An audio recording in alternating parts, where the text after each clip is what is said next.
today, we're tracking a major story that plant managers and engineers need to know about. There's a huge shakeup happening in the US die casting industry, and one company's moves are about to send some serious ripples across the supply chain. So let's get right to the headline number 235,000. That's how many metric tons of die casting melt capacity is being taken out of the US network every single year. It's a massive amount, no matter how you slice it. So, the big question is, what does this actually mean for your operations and for the US supply chain as a whole? To get to that answer, we need to dig into who is making these changes and, just as importantly, where these shutdowns are happening. And the company right at the center of all this is Pace Industries. They've just announced a pretty significant restructuring of their entire casting footprint, which includes permanently closing several of their key facilities. Here's the bottom line. Pace Industries is permanently shutting down 3 of its die casting plants. And you can see these aren't just in random places. They're in some key manufacturing hubs in Michigan and Arkansas.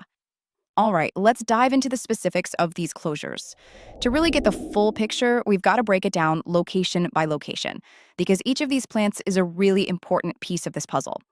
And when you look at the numbers, you can see the sheer scale of it. The Harrison, Arkansas plant alone is a massive 175,000 metric tons of capacity.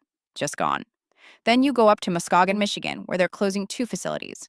The Latimer plant, which takes out another 44,000 tons, and the Black Creek facility at 16,000 tons.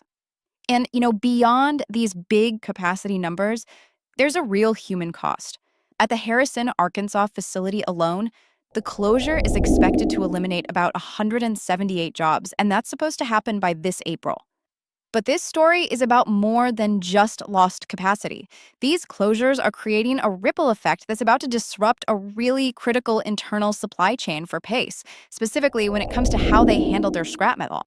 So, how do we know this? Well, public records show a pretty clear internal pipeline. The Harrison plant down in Arkansas was generating a lot of internal scrap. That material was then getting shipped up to Pace's recycling operations in Muskegon, Michigan. Now, with these plants closing, that entire flow has just been cut off. Now, why does that scrap flow matter so much? Well, it all comes down to economics. When you lose a steady, low-cost stream of material like that, it could completely change the financial picture for Pace's remaining recycling operations. Losing a cheap source of feedstock is a serious hit to the bottom line. Okay, so we've looked at the details. Now let's zoom out and put this all into perspective. Just how big is a 235,000-ton reduction in the grand scheme of the national market? This is where the story gets really eye-opening.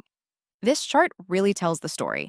The capacity that Pace is taking offline, that 235,000 tons, is nearly the same size as the entire projected U.S. shipment total for secondary die casting alloys for 2025. That's one company's closures almost matching a full year of the country's output. It's staggering. But there's a key piece of context here. We're talking about nameplate capacity. That's the theoretical maximum a plant could produce, not its actual output. What this really highlights is that a lot of US facilities are probably running well below their max potential, which just goes to show how fragmented the whole sector is. And for our viewers who track the global markets, just a quick note, the sources for today's report didn't have any specific details on how these US closures might affect the market in India. So, with all that said, what are the most important takeaways for you and your operations? Let's wrap this up by focusing on the actionable insights that you, as an industry professional, need to be thinking about right now. Here are the 4 things to keep in mind. First, a major competitor is shrinking, which could open up some opportunities. Second, if you operate in the Midwest or the South, expect your regional supply chains to change. Third, keep a close eye on scrap metal. Availability and pricing are probably going to shift. And finally, this whole thing is a huge reminder of just how fragmented the US die casting sector really is. And that really drives home the main theme here. Just as this says, even in a big industry, taking just a few facilities offline can have a major impact on the entire country's output. It shows how interconnected everything is. Staying on top of market shifts like this is absolutely crucial for maintaining your competitive edge. That's exactly what we're here to help you do.